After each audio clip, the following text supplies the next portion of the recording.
გამარჯობა, გთავაზობთ ყოველ კვირეულ ქართულენოვან გამოშვებას Reopen Media-ის ეთერში. ჩვენი მთავარი მიზანია დროულად და სანდოდ მოგაწოდოთ ინფორმაცია სომხეთში და მის ირგვლივ მიმდინარე პროცესებზე. გაგაცნოთ რეგიონში განვითარებული ახალი მოვლენები და მათი მნიშვნელობა.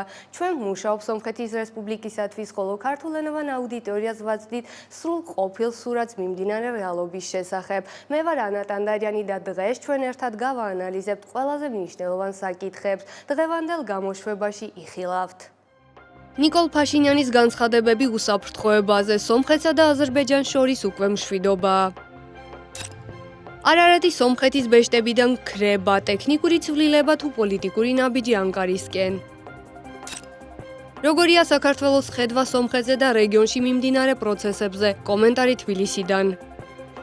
სტეპანაკერტში სომეხი მოქალაქის დაკავება, პროვოკაცია თუ ტერორიზმის ბრალდება. სომეხი ტყვეები კვლავ ბაქოს ციხეში ინფორმაციის მიღება სულ უფრო რთულდება. სამხედრო ბიუჯეტები და თავდაცვის პოლიტიკა სად დგანან სომხეთი, აზერბაიჯანი და საქართველო. ეს და სხვა მნიშვნელოვანი სიახლეები Reopen Media-ის ქართულენოვან YouTube არხზე ნახავთ. დარჩით ჩვენთან და გამოიწერეთ ჩვენი არხი.